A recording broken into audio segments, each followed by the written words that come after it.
Ibadah kita pada hari ini, mari kita angkat satu lagu pujian. Jangan lelah, 1, 2, 3 ya.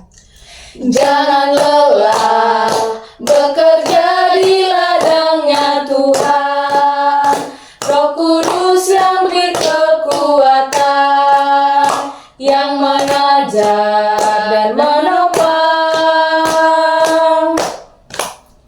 Tiada lelah bekerja bersamamu Tuhan, yang selalu mencukupkan akan segalanya. Ratakan tanah bergelombang, timbullah tanah yang berlubang, menjadi siap dibangun di atas dasar iman. Ratakan tanah bergelombang, timbullah tanah yang berlubang, menjadi siap dibangun di atas dasar iman. Baiklah, mari kita satukan hati dan pikiran kita bersatu dalam doa. Allah Bapa yang kami puji dan kami sembah dalam hidup kami, kembali Tuhan kami mengucap syukur Tuhan buat kasih penyertaan Tuhan yang kami rasakan dari semalam hingga pada hari ini Tuhan. Tuhan Yesus, sebentar lagi kami akan mendengarkan sebagian dari isi firman-Mu. Kiranya Tuhan Engkau membuka hati dan pikiran kami, agar hati kami, pikiran kami hanya tertuju kepadamu. Tuhan Yesus, kami berdoa dan mengucap syukur hanya ke dalam tangan-Mu. Amin. Baik, yang menjadi epistel kita pada saat ini yaitu yang terambil dari Amsal 3 ayat 1. Saya akan membacakannya. Hai anakku, janganlah engkau melupakan ajaranku, dan biarlah hatimu memelihara perintahku. Mari kita berdoa.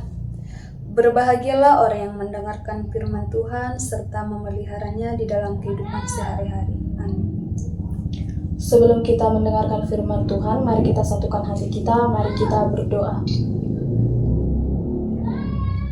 Puji syukur kami panjatkan kehadiran-Mu Bapa, di mana atas berkat dan perlindungan-Mu sehingga kami bisa berkumpul di ruangan ini dengan keadaan sehat tanpa sesuatu kekurangan apapun.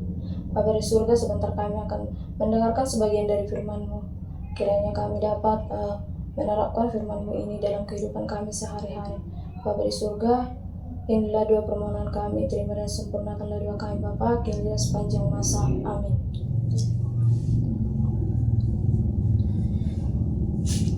Baik, shalom bagi kita semua. Shalom. Oke, baik, yang menjadi ayat Alkitab kita pada hari ini terambil dari Mazmur 133 ayat 1. Saya ulangi sekali lagi, Mazmur 133 ayat 1. Kita baca secara bersama-sama. Sungguh alangkah baiknya dan indahnya apabila saudara-saudara diam bersama dengan rukun. Oke, baik saudara-saudara yang terkasih, keluarga adalah tempat pertama di mana kita belajar tentang kasih, pengertian, dan kebersamaan. Namun dalam kehidupan kita sehari-hari, seringkali kekurangan di dalam keluarga diuji oleh perbedaan pendapat dan kesibukan, bahkan oleh hal-hal kecil yang dapat menimbulkan kesalahpahaman. Nah, lewat ayat Mazmur 133 ayat 1 mengingatkan kita bahwa hidup rukun itu bukan hanya baik, tetapi juga indah di mata Tuhan. Kerukunan bukan sekedar keadaan tempat pertengkaran, melainkan suasana hati yang dipenuhi kasih dan damai sejahtera dari Allah. Baik, saudara-saudara yang terkasih yang dikasihi Tuhan, pemazmur mengatakan bahwa tempat kerukunan Tuhan berkenan hadir. Artinya ketika keluarga hidup rukun, Tuhan sendiri hadir di tengah-tengah mereka. Rumah yang rukun bukan hanya nyaman, tetapi menjadi tempat kehadiran Allah. Tanpa kerukunan, rumah hanyalah bangunan, tetapi dengan kerukunan, rumah menjadi tempat tinggal Tuhan. Sebagai contoh sederhana, ketika ayah, ibu, dan anak-anak saling mendoakan, makan bersama, dan membaca kitab suci, dan saling mengampuni sama yang lain, disitulah kasih bekerja di dalam Tuhan. Nah, ayat Alkitab ada yang tertulis dalam Mazmur 33 ayat 3. Kita buka secara sama-sama. Mazmur 133 ayat 3.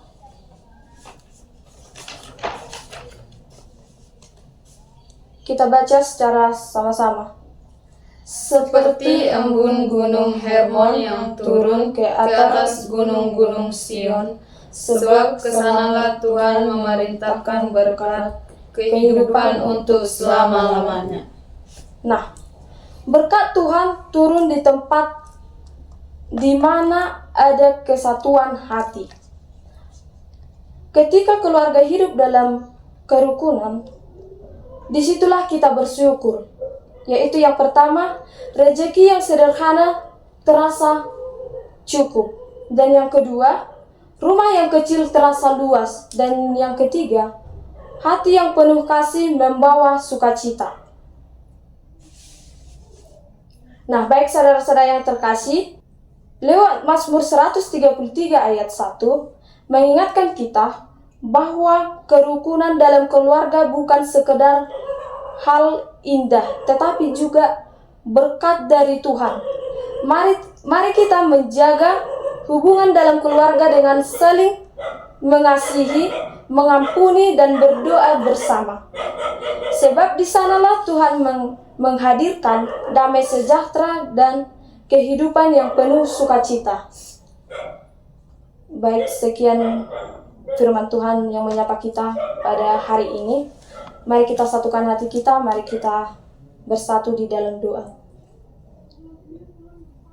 Tuhan Yesus, kami bersyukur untuk keluarga yang Engkau anugerahkan. Ajari kami untuk hidup rukun, saling mengasihi, dan memuliakan nama-Mu dalam setiap hubungan kami. Biarlah rumah kami menjadi tempat di mana kasih-Mu berdiam, dan damai-Mu melimpah kepada kami. Di dalam nama Tuhan Yesus kami berdoa. Amin.